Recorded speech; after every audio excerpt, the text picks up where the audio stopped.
joined Delaware Right to Life almost 30 years ago at the invitation of a board member who's still passionately pro-life at 95. Moira was mentored by some of the greats, Dee Becker, the founder, who recently passed, and Moira is now serving her second term as president and never ceases to be amazed at the dedication of the volunteers at Delaware Right to Life. Personally, Moira was such an encouragement to the life chain in South Bethany. She came down 14 years ago with signs in the trunk of her car for our life chain, and we're still using them. So we're so grateful that you did that. It was a great start for our life chain in South Bethany. Moira is a native Delawarean and believes her job is to connect pro-lifers in the first state to work together for life, just as she's doing here today. She says we're up against insurmountable odds, but she also believes in God's great love for each of us. It's the driving force behind everything we do at Delaware Right to Life, says Moira Sheridan. It's my honor. Please welcome Moira Sheridan, President, Delaware Right to Life. Thank you, Carolyn. It's my honor to be here. Thank you for inviting me. I'm so happy. I think you broke double digits. I think that's wonderful. As Carolyn said, I've been involved in Delaware Right to Life for a long time. I said I've gone gray. And the way I got into Delaware Right to Life, the way I got into, should I say, activism, just want to tell the story because I grew up with very solid, faithful parents, and they were a great influence on me. And so I've been going to the March for Life. I can count on this hand the number of times I've missed it.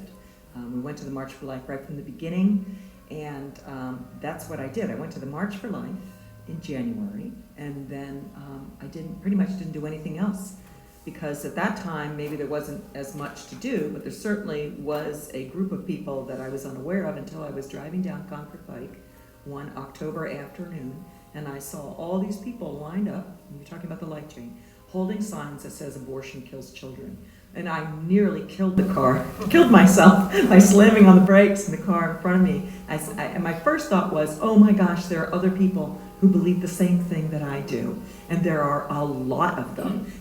Concord Pike was from the library all the way up to St. Mary Magdalene, if you're familiar with North Wilmington, where I'm from. And that's a stretch of at least a mile and a half, loaded with people. So I was able to contact some of those people, but it happened when I started teaching. I taught at Archmere Academy for 8 years, and I started a pro-life group there. And we started filling buses to go down to the March for Life. And so this gentleman that I spoke about, who's 95 years old, Joe Armstrong, used to call me occasionally. I don't know if any of you know him. He was the treasurer, and he's also one of the founding members of Delaware Right to Life. And he called me, and he said to me, Moira, it's always how he started a conversation. I noticed that you're very good at getting people on the bus. He goes, would you be interested in joining our board?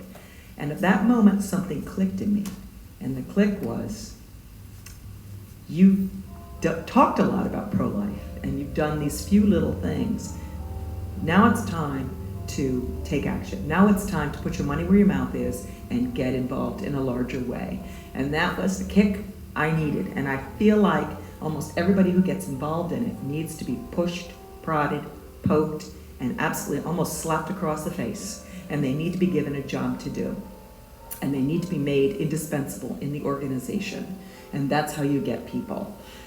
It's a difficult task, that being said. So I went to the very first meeting, which was in Dover, which was an hour or so away.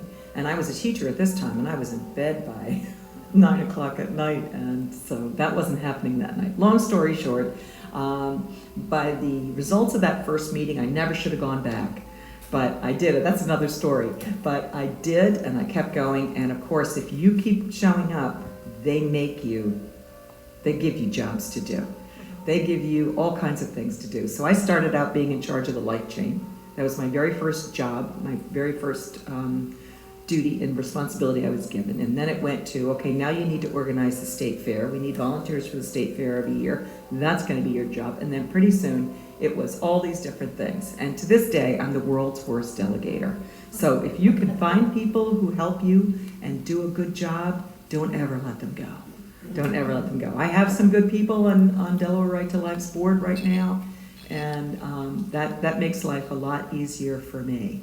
But that's the story of how I got into it, and like I said, pushed, prodded, not really kicking and screaming, because they do it slowly. It's like the frog in the water. They start boiling you very slowly, and then before you know it, you're in charge of a lot of different things. So I'm really encouraged by the sort of three-pronged approach that we're developing at Delaware Right to Life with the three different counties. So Sussex has been more and more interested in becoming involved. This is a great time, what with the election coming up. Although we're a 501c3, we are not a political organization. We cannot advocate for any candidate. But we certainly can say, don't you dare vote for Joe Biden. We certainly can say, don't you dare. So I'm just going to grab this. I'm just going to tell you a little bit about Delaware Right to Life, because I'm not sure how many of you are familiar with the organization or know people that are in it. Okay. Delaware Right to Life was founded the year after Roe v. Wade, actually when Roe v. Wade went into effect in 1973. And Dee Becker, I brought some of these. Yeah, Dee Becker was one of the co-founders of it, along with Joe Armstrong and a few other people. She passed in April. And at age 93, yeah, at age 93, still going strong. And I had a great relationship with her. But at any rate, she founded it with 6 kids at the time around her kitchen table. And they started out, and it still is, an educational organization. So our job is to educate. We don't advocate so much as we educate. If there's pro-life legislation that's coming up, we will be down in Dover advocating for that in as much, to whatever extent we can. There are other organizations, I'll talk about them later, and if you have questions, I'll certainly answer them. But at any rate, so education. So one of the things, I don't know if you've noticed, we don't have as many in Sussex County, but we have a wonderful man on our board who's just relentless, and we now have a 365, not 24/7 because they're lit, billboard presence pretty much in Newcastle County and in Kent County. And that billboard, oh, is that me? Am I too close to it? No, that's not me. Thank goodness. But the billboard presence, yeah. The billboard presence that we have is, we have a couple of billboards. We have a picture of a baby, and it says just the baby's head, and the baby has a very concerned look on its face and says, "What about my right to choose?" And then we have another woman with a pregnant woman holding, with a woman holding a pregnancy test, and it says, "Do you need help?" Basically, you are not alone. Pregnant, you are not alone. We can help. And then we just did one because of the euthanasia bill that is sure to show up in 2021, I'm sure, which said, stop the pain, end the pain, or kill the pain, not the patient. So that's for the euthanasia bill. But we have been very, very active with billboards, and as long as Delaware Right to Life has been going, billboards has been one of their three-pronged attacks, or sorry, one of the many-pronged attacks. The other thing has been, we do a lot of fairs, not this year, everything got canceled, as you know, cancel culture hit. So we do a lot of fairs. The Delaware State Fair was the only one we did when I started. And as I said, almost 30 years ago. But we've branched out and we do things like Separation Day in Newcastle, we do New Art Community Day, we do the Peach Festivals, we do Dover Days. We're not so much active in Sussex because most of my volunteers, or our volunteers, are up in Newcastle, but we're very, very happy. I'll bring signs. I have a Subaru, and the only reason I have a Subaru is because it has a hatchback. And you can't believe what you can get into that thing. My other life is I'm a gardener. So I bring tools and all that kind of stuff all around with me all the time. Piles of dirt, mulch, straw, I pick it up and it's on the side of the road. I'm terrible. But some of you might recognize me, I don't know, because I haven't done it in a while, but I did the gardening column for the News Journal for many, many years, and I often tried to sneak in pro-life messages into my gardening column, or religious messages into my gardening column. So I was often surprised at what they would print. So it was great, but at any rate, so being able to have the message out there in a visible way. Believe it or not everybody's on the internet. So although we do have an internet presence, and I'll talk about that a little bit, and not everybody still gets their mail or even looks at it anymore. And not everybody watches TV, but almost everybody drives. You may be wondering, why billboards?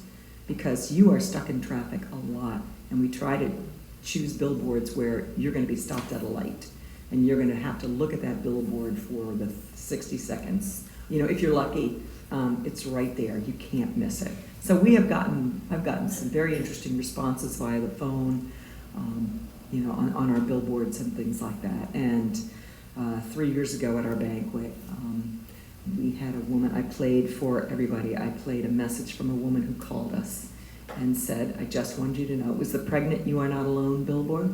She said, I just want to know how much that billboard meant to me. She goes, I don't know how many years ago, I'm just paraphrasing, you know, 20 years ago, I was pregnant and I was alone and nobody helped me out, and I had an abortion and it was the worst thing I ever did. So she says, you have no idea how important it is for people to see that. So I think one of the main reasons people get very enthusiastic and get involved in pro-life, the main reason they fall out and don't continue with it, is because we don't ever get to see that. We rarely get to see our victories. We rarely get to see God's grace touching someone and saying, don't abort that child, or talk somebody out of an abortion. We never get to see that. All we do is we put the message out there and we pray and we hope. And that's the most we can do. We don't have visible results. That's very difficult for a lot of people. Very, very difficult. Also, and I just have to mention this, and I'm sorry, I'm just sort of, I'm free-forming. I hope that's okay with you. But you take a lot of flack. And I said to Father, he said, did you hear my sermon? And I'm sorry I wasn't there. But he said he got a few stink eyes. And I'm like, well, that's a sign of a great priest right there. If you're getting stink eyes, he said, you know, because our Lord said, right, if you, blessed are you who are persecuted for my sake. If you're in pro-life, you have to have the arm, you got the armor of truth on, right? So the darts are going to be extinguished as soon as they hit you. It doesn't matter. I could do a lecture on the abuse I've taken as a pro-life person. And my feeling is, bring it.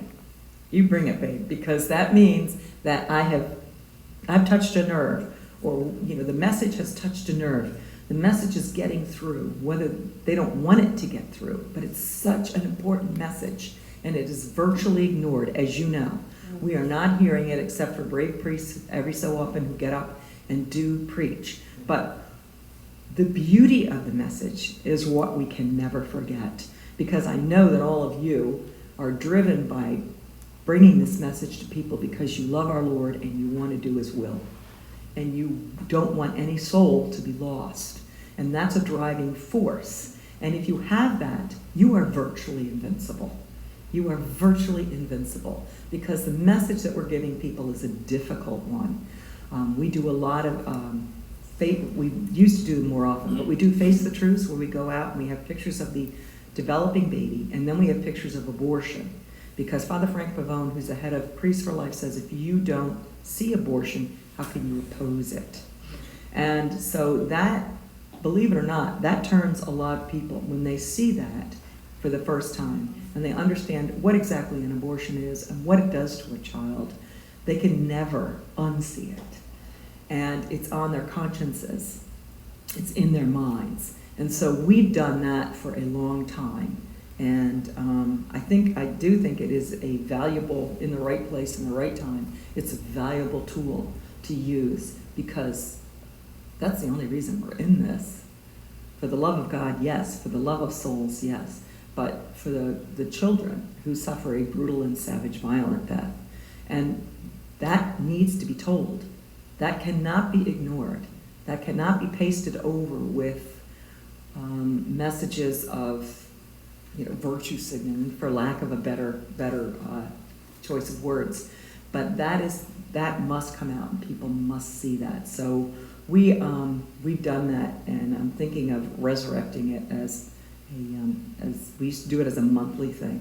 And granted, it drew very few people because of the abuse that you take. But like I said, that is a sign. If you're taking flack, you're hitting the target. But we've gotten into some very interesting conversations with people over those messages as well. So that's something that's very, very interesting to do. But I can discuss a few things that the different groups do. If we start up with, I said that we do community outreach via state fairs and festivals and things like that. We do the billboards. We do at least 5 radio campaigns every year. And now those radio campaigns can actually be targeted. So we did one for Father's Day that was on the computer radio, if you went on the internet. So it went out on a whole bunch of different stations, but it was targeted to men in a certain age range. And I'll talk about our other campaign that we just started that's a digital campaign, advertising campaign, but it's targeted to men. So men will hear that message because they have the biographies or whatever it is, the data according to who's listening. All that stuff is filtered. And so they can target age range, sex, location for where to play a message. So that's incredible. So we did that for the first time with Father's Day. But so we do the radio, the billboards, on the street, life chains, of course, and we do that mainly in Newcastle County, but Kent County also does all of those things too. But they're doing it as, we're choosing Dover radio stations, or we're choosing Sussex radio stations, and most of the time when we do a radio campaign, it hits all of Delaware, part of Pennsylvania, part of Maryland. So, but again, radio is something that people are also listening to on their phones right now. So it's you never know. So one of the things I'll just talk about, one of the new things that we're doing right now, it's called geofencing. So we're at Planned Parenthood. For me, this is the most important thing that we do, is we stand outside of Planned Parenthood on abortion days. And I just want to start with, this is one victory I can tell you about that. In my history, being involved with Delaware Right to Life, this is what I've seen as far as abortion clinics go. Planned Parenthood has always been number one. So they have an abortion clinic in Newcastle County, in Wilmington, Delaware. And like they do, they site it in a minority community. It's at 7th and Shipley downtown. It's only 1 block off Market Street, but it's also 1 block from where most of the shootings occur. How about that? In Wilmington, Delaware. David they published a map where all these shootings were occurring, and this is before the huge ramp up in shootings that are happening now. And they had pinpoints all over it. And he drew a circle, and Planned Parenthood was in the middle of that circle, like a bullseye. It was just extraordinary. It's a center of violence. But at any rate, so we do this geofencing. So they have, so Planned Parenthood is in Wilmington, it's in Dover. It used to be in Sussex County. It was not an abortion clinic, but it was a referral clinic. And then when I first came on board, there was a notorious abortionist by the name of Muhammad Imran, and he was doing abortions, late-term abortions. There was another person who was doing late-term abortions, who's since supposedly converted. There was Mr. Brinkley, Leroy Brinkley, and then you will know this name, Mr. Gosnell, Kermit Gosnell, was doing abortions, and we used to go to that clinic every single time they were having abortions, and we would see him pull in with his giant SUV, and the other doctor who was there, his name escapes me right now, but he was doing abortions. But at any rate, the Women's Health Organization, which was the one, the Planned Parenthood closed in Sussex.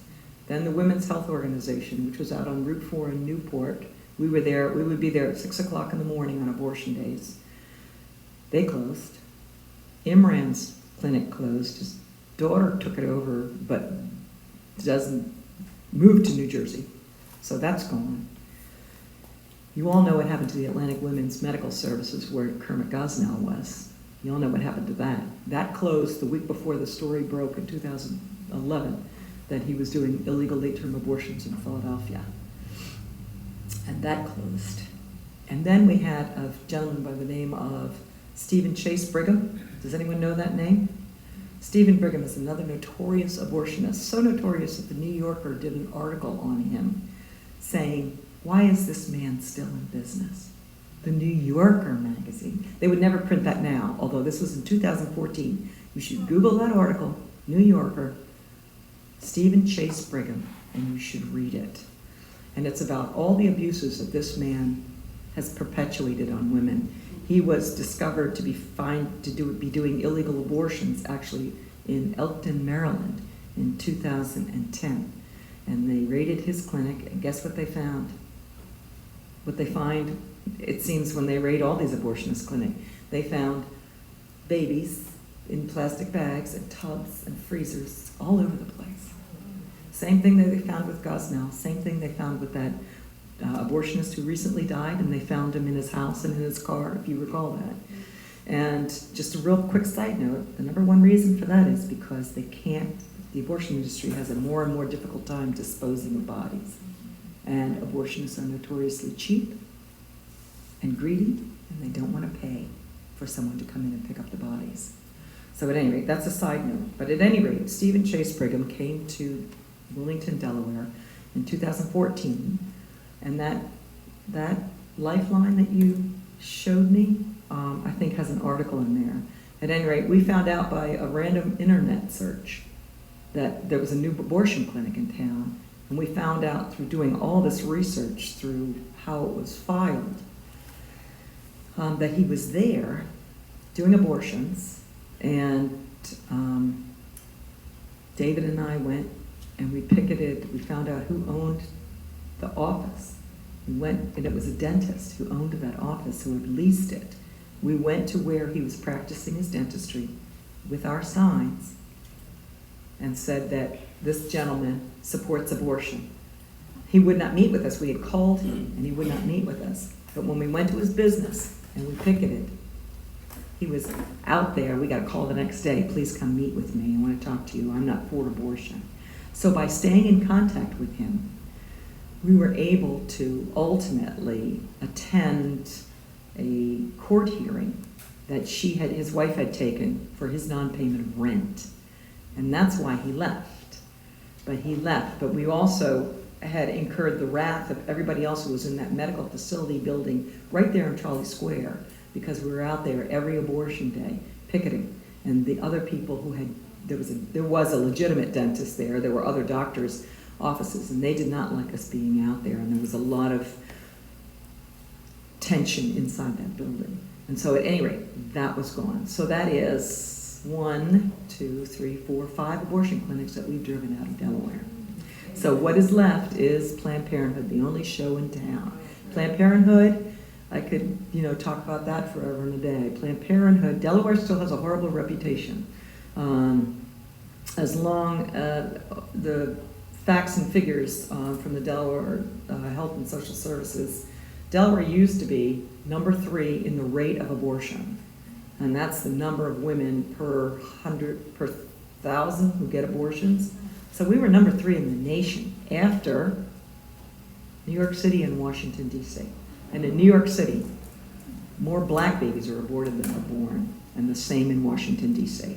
So Planned Parenthood is doing an incredible abortion business in Delaware. They used to have at least two abortion days, if not 3. They're down to 1. The abortion rate in Delaware has been steadily dropping, but I give you a sad reason for that. You would think it was because of advocacy and because we're out there, and I'm sure that plays into it. But this is something that we are also fighting. When Governor Markell was in charge, he instituted a program that he worked with an organization called Upstream to insert long-acting reversible contraception in young women as young as 11 years old without parental consent. So they're called LARCs. You should all know about them. Long-acting reversible contraception. I hate to get too technical, but IUDs, Depo-Provera, which is 3 rods in the arm. So it's hormonal contraception that is fed into the bloodstream for 3 to 6 months. A patch does the same thing. I think that's a monthly switch out.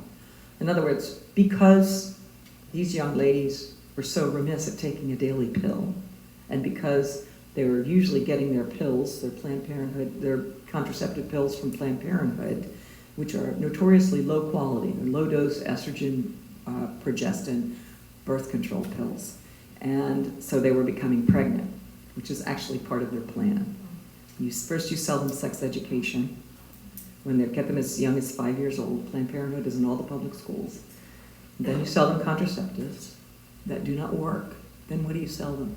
The prize, the $500 prize. $500 for an abortion, whether it's a pill or a surgical abortion. Then you sell them abortion. So they have a steady stream of lifetime, pretty much lifetime for the reproductive life of a woman, customers. And that's how they stay in business, along with our tax money. And they're heavily endowed in Delaware, of course. And they are heavily endowing Mr. Biden, who's right in their back pocket, unfortunately. But at any rate, so Planned Parenthood is the last show in town. The number of abortions has gone down because they've inserted so many of these larks. They use Delaware as their pilot program to institute this. And they use it as an example, a shining example. Look what it did in Delaware. The teen pregnancy rate has plunged. And it's plunged because these young ladies, 11 years old, 12 years old, 13 years old, are walking around with rods and implants in them that cause all kinds of trouble, all kinds of health problems. All you have to do is Google Moira, which is one of the IUDs, and the first thing that pops up is lawsuits against it.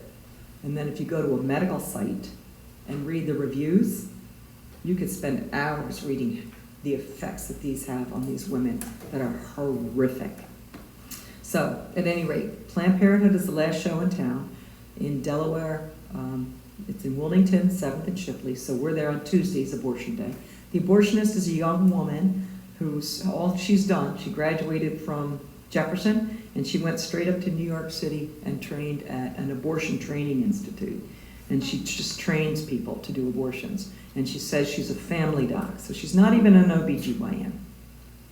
And it's just a matter of time before the ambulances start showing up, like they did in 2013. But at any rate, so she is there. She comes down to Dover. So she's a traveling doc. So they don't have a separate abortionist at Dover, which is encouraging. It's a good thing because do you know the main reason that abortion clinics close down? Lack of doctors. Yeah.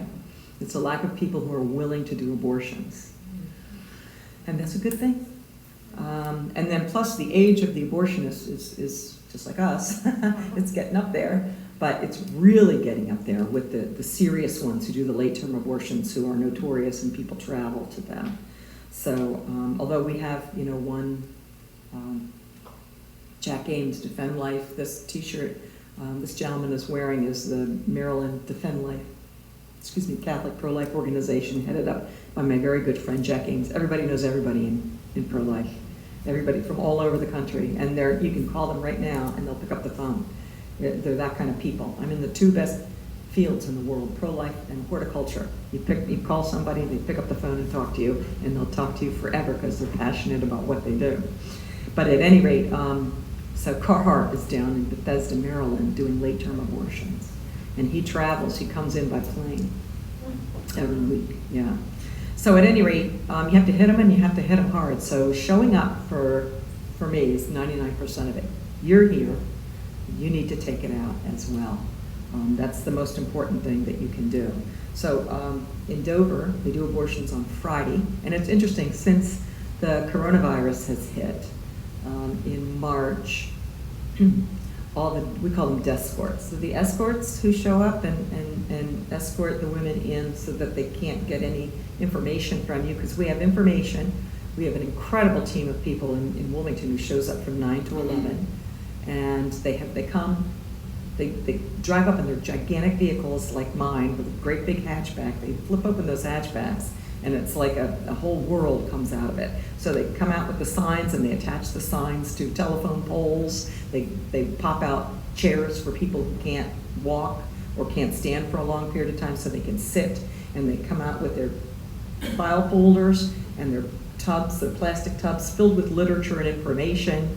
And the signs all say, pregnant need help, we can help you, abortionpillreversal.com, all these resources. And then they have all the flyers, even little cards, abortion pill reversal. And so they're ready to rumble.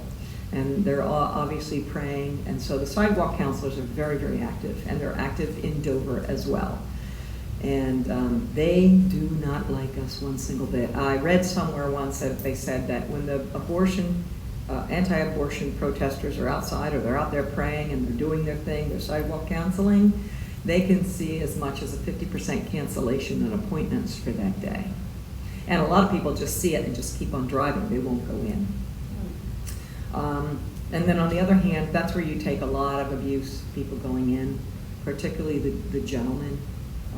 The anger level is quite high. So you really have to choose how to engage. And you have to use your common sense, and you have to use your peace of mind, and you have to use whatever the right tactic is. So, and I'm just going to pivot real quickly because one of the gentlemen who was one of my favorites, one of the greats, as I called him, who I said I was trained by the greats, and I watched him in action at the Delaware Women's Health Organization in Newport.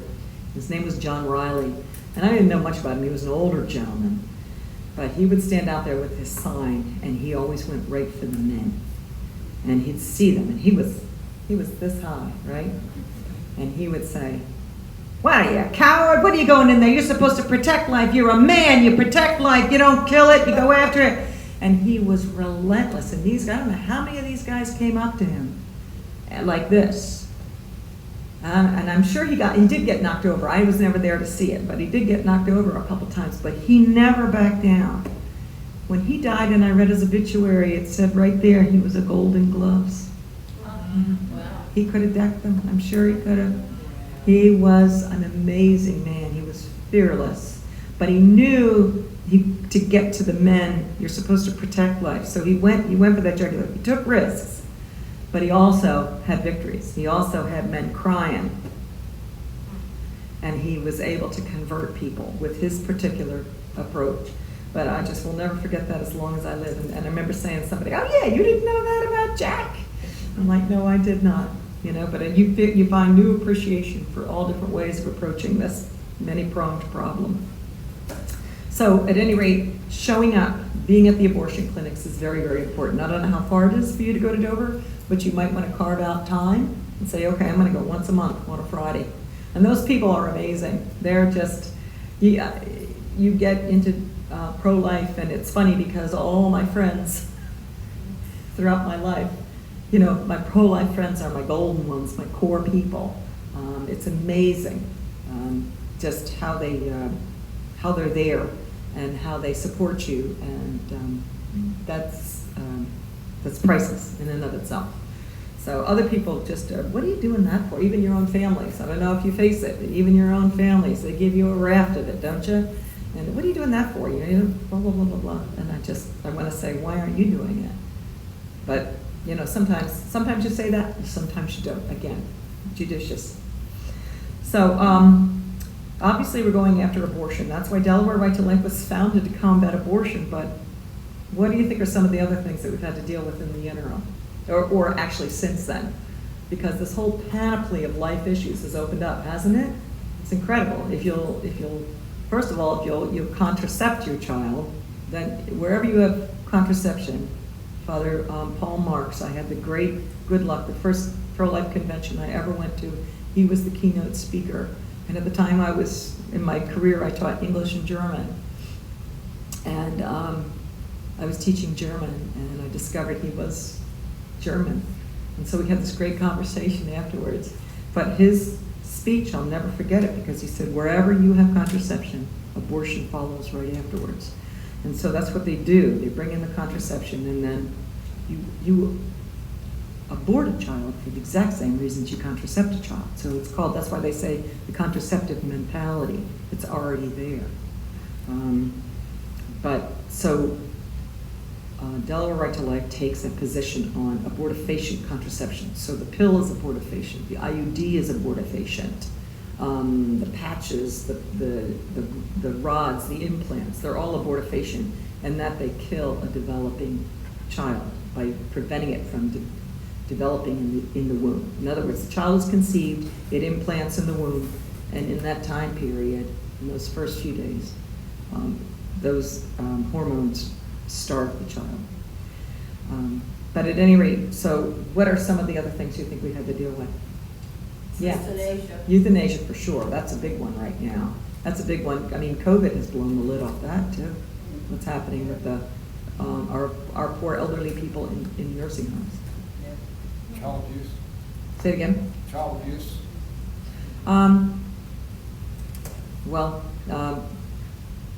We don't have any kind of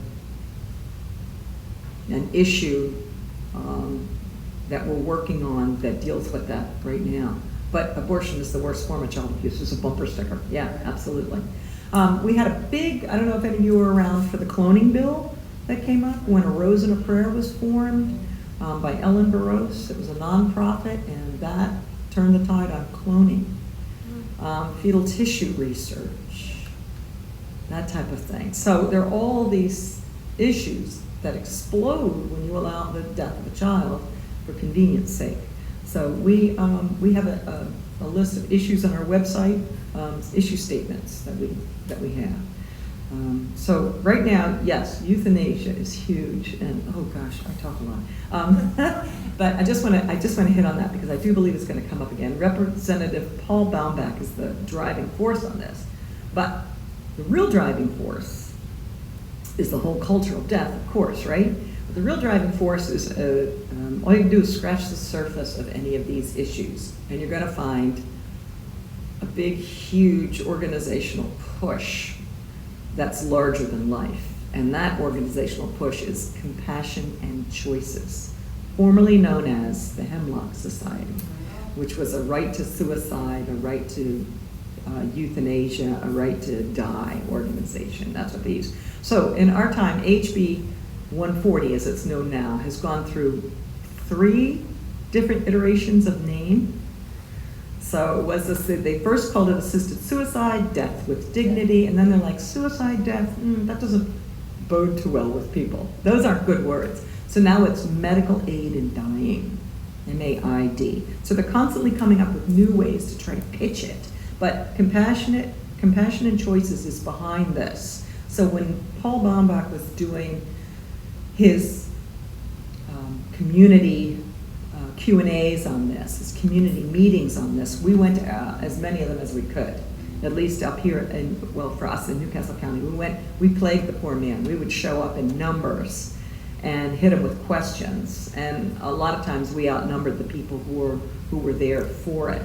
But you hit him with questions, and you must deal with the language as it is written in the bill, and you have to use that language and you have to turn it against them, because there are some things they won't listen to, they don't hear.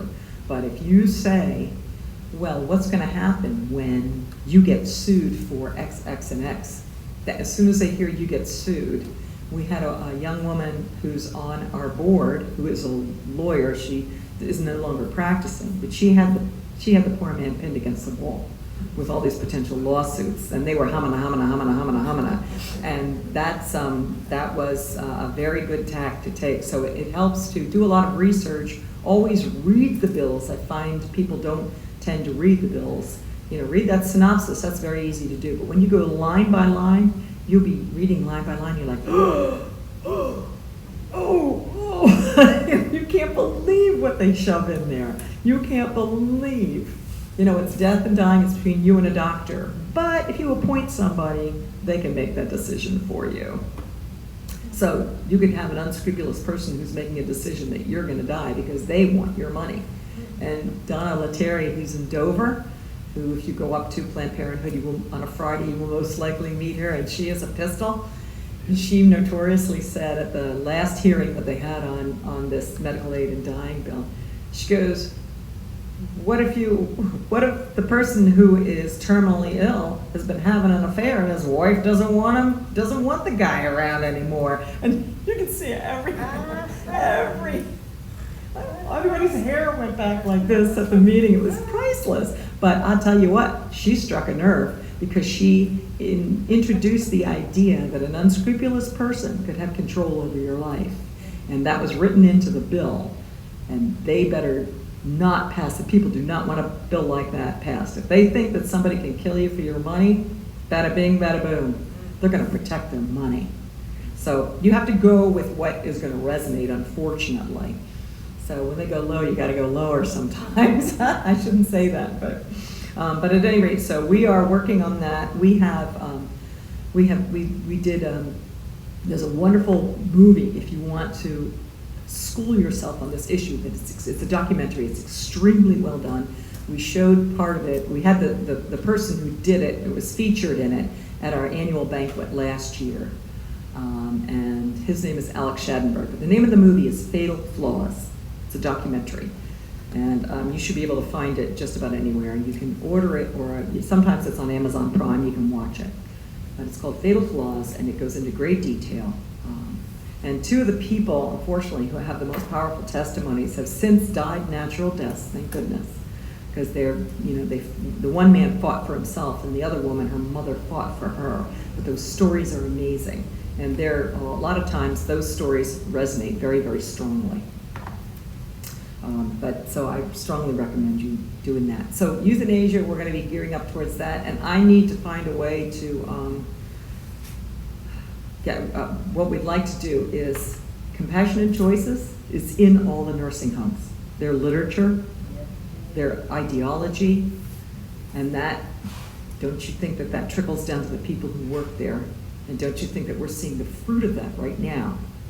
Of all these poor people who can't have anybody visit, who can't have their families go in and check on them. Because if you've ever had anybody in a nursing home, my aunt was in a nursing home for 1 month for respite care, in all the time that we cared for her. And I was away for 4 days, and then I was in there every single day for that month. She still fell, had bruises. She still had unexplainable, marks on her. So right now, who's overseeing this? Who's advocating for our old people in these nursing homes, or our vulnerable people in these nursing homes? And I mean disabled people as well. So at any rate, that's another topic, but in a way it's not. We need to care for our vulnerable. That's why we're involved in pro-life. We care for our vulnerable. The child in the womb has no one to speak for them. So when people say, you don't do anything for born people, I said, you can't do anything unless you're born. You have to be born first, right? The born person has an advocacy of millions. The prisoner on death row has an advocacy of millions. He's got a lawyer. He has somebody to stand up for him. That poor child heading into the abortion clinic with her mother or his mother has no one. That's our last chance. That's our last ditch effort. That's why we're there. And that's why we're pushed to the sidewalks, to the First Amendment sidewalks. Thank God we're still able to do it. That's why we're pushed there, because the media won't have any of it. You know that. And we're not getting a lot of support from any of the sources that we should be getting support from. So it's up to us, and it's up to us to spread the word, and it's up to us to be there. So what can you do? I'm going to end on this, because like I said, I do talk a lot right at the time. But look at my t-shirt. 40 Days for Life is coming up. It starts at the end of September. And 40 Days for Life is a now international. How many of you are familiar with 40 Days for Life? Okay, good. So they're going to be doing it in Dover. 40 Days, I don't know if they tie in with the national organization anymore. That's how we got this t-shirt. the national organization sends you materials and, daily emails and updates and things like that. But you don't have to be tied into it to take part in it. And the idea is that it used to be round-the-clock coverage at an abortion clinic, but the best thing is to be there on abortion day and to be there in numbers. And it's sort of a three-pronged approach. You have a group that prays, and it says pray fast, save a life, is what this t-shirt says. And their idea is that you pray, you fast, and you advocate outside of the abortion clinic. And I find it best, if you've ever gone to any workshops on sidewalk counseling, you might have several different groups of people. You should have one group that's always praying, that's all they do. They're praying for the intercession of the Holy Ghost, the Holy Spirit, to help and touch people's minds. And then you have the people who are the counselors who are there saying, can I help you? Come on over and talk to us. We can help you out. We have free information. You can get a free ultrasound. It's not too late if you've taken the pill. You can reverse that, abortion pill reversal. And then you might have the people, and I tend to fall into this camp. I tend to fall into the latter two camp, who I will, if there are no other people out. I like sometimes to get to the abortion clinic early when the staff is going in, the abortionist is going in, and the escorts are setting up. And I like to chastise. I like to admonish the sinner. So hit them and hit them hard. Or don't they go in the back door most of the time? So how do you get access if they're doing that? Well, in Wilmington, both doors are accessible. You can see them from the sidewalk, and you can have interaction with them. And their waste pickup goes to that? Yeah, there's a parking lot. Planned Parenthood is on a city block. It takes up half of a city block. So there's a parking lot, a back entrance, and then around the front is where all the clients come in. So are you saying that there's a 40 days for life? Is there one scheduled for like September 23rd to November 1st? Yes. Yep. How do we become part of that? Donna Lettieri. What is it? Donna Lettieri in Her sig name. Dover. Her sig name. I'll tell you all about it. What's your name? Sorry. Jim Anderson. I know Donna very Oh, well. sure. Okay, Jim. I should recognize you, actually. So Jim knows Donna. Jim's probably involved in it.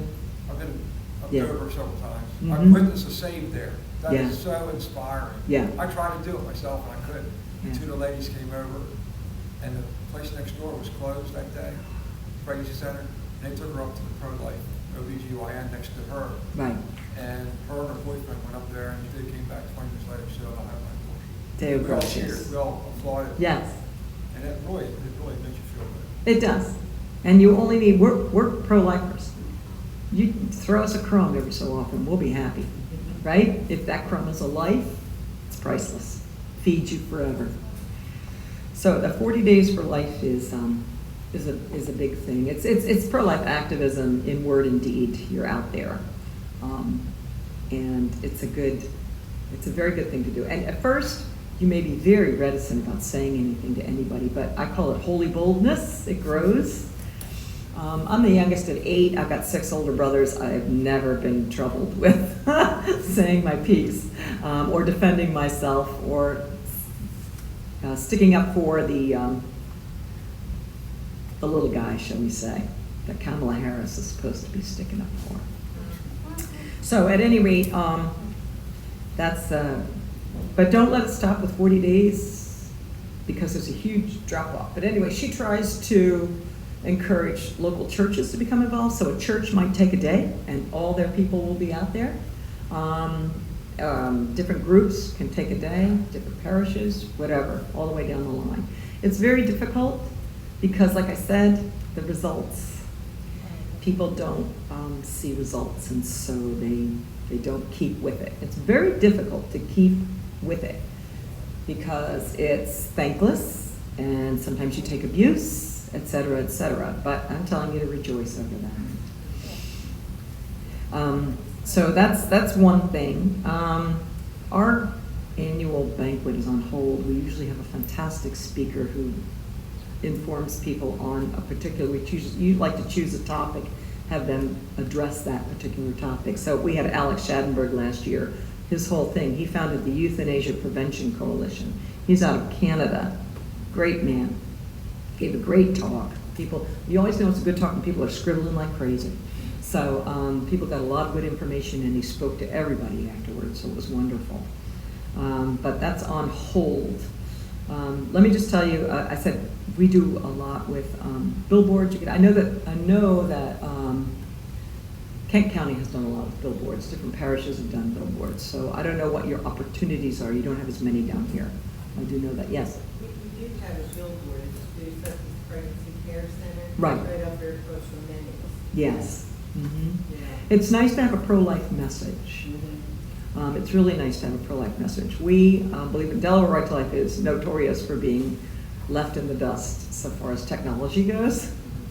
We just got a texting line.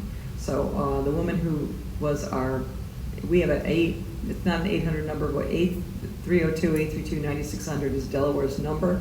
And so that's a hotline for people. So you can now text that. So that's really nice, because a lot of young people will text rather than call, especially if they're undergoing a crisis pregnancy. But at any rate, I'm going to end up with telling you about our geofencing that we have it's geared towards Dover, and it's geared towards Planned Parenthood. So it is an ad that will pop up, and the ad says, pregnant, or are you scared? Are you alone, scared? It says pregnant, alone, scared, need help.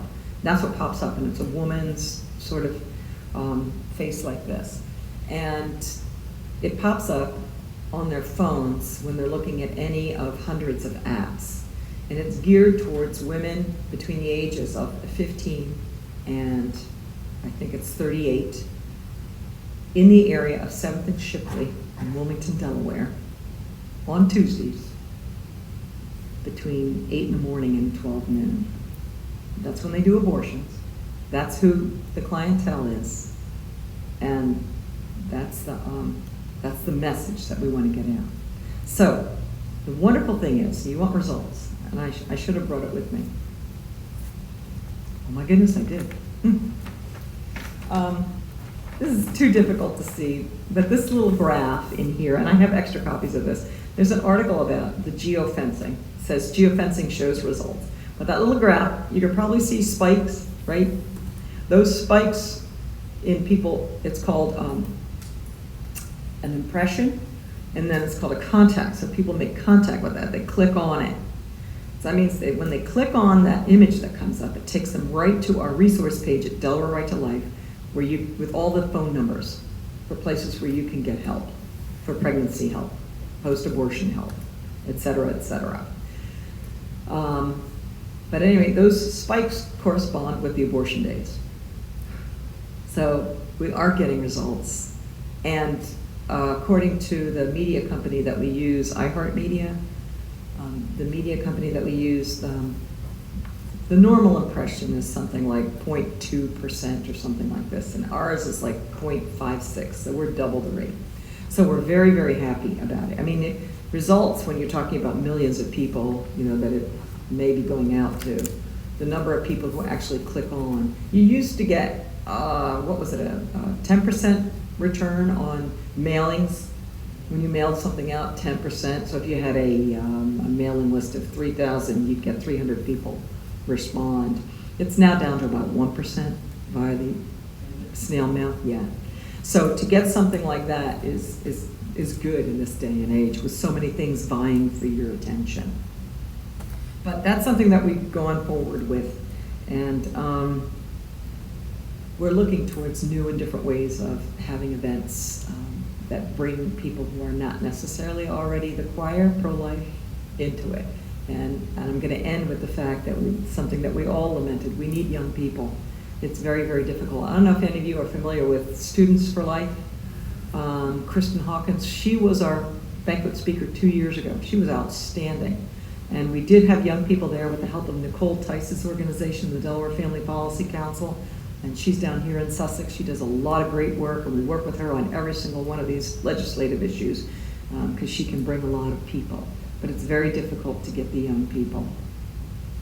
So if anybody has any ideas, I'm all ears, and I'll be very happy to take any questions if anybody has them.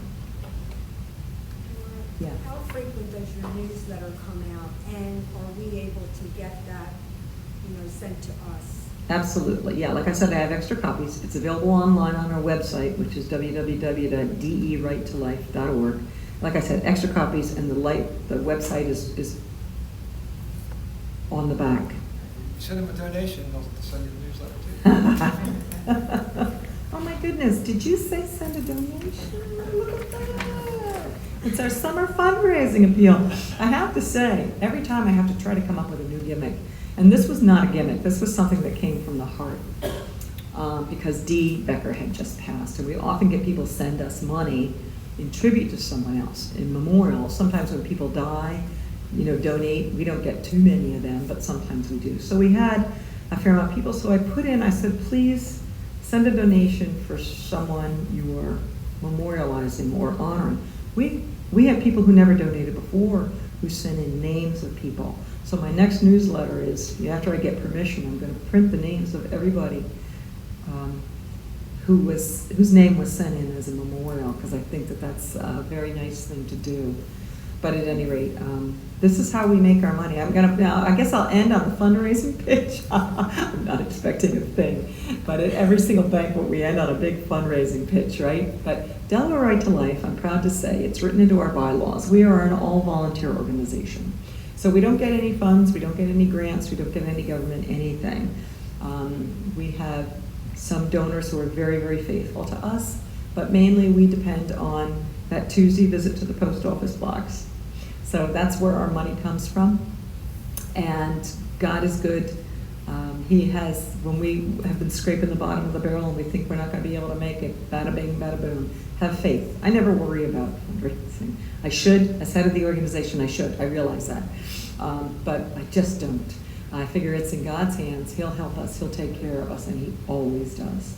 So I'm never disappointed. But I also do make some frantic phone calls from time to time.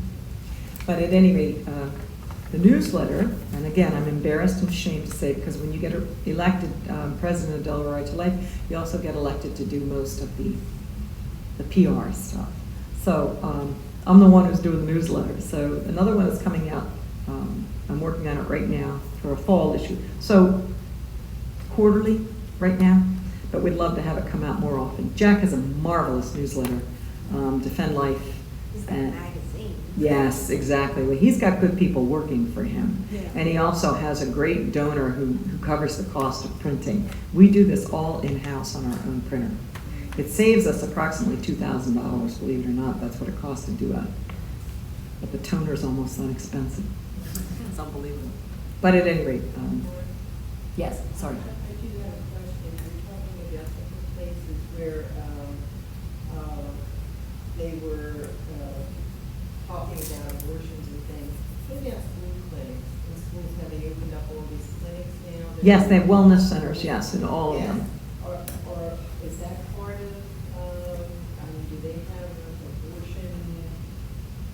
Oh, I fully believe if you were to go and be a fly on the wall on a wellness clinic, that they're tied right into Planned Parenthood. Planned Parenthood has all their literature there. It's very difficult for us to get into a Catholic school, let alone a public school.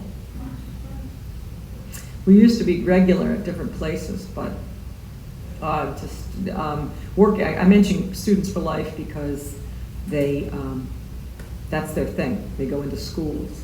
And I gave her all the contacts for Delaware, mainly the high schools, and mainly Newcastle County, because she's working out of southeastern Pennsylvania. And she has contacts, same thing that I had, and I met with people over the years, blah, blah, blah, but the follow-up, you have to be relentless. You have to push and push and push. So equal time, we really should, that's something, I just need a right-hand man, somebody who would take over the schools. And just all that you do is you call and you make a pest of yourself and you try to get in there with the other side. Door of Hope Pregnancy Center in Newcastle County. They're also in Newark. They're not in Kent or Sussex. They have a traveling team. That's all they do. They go to schools and they give them the chastity information. So, but Yes. Is Friday still the abortion day in Dover? Friday's still the abortion day at Dover. They're there from 9 to noon. 9 to noon. So in Wilmington, we're there from 9 to 11. We're a little bit lazier in Wilmington. It's actually better to be there beforehand and then after. Some of my most incredible experiences when I decided to go on lunchtime break and go down to Planned Parenthood from 12 to 1.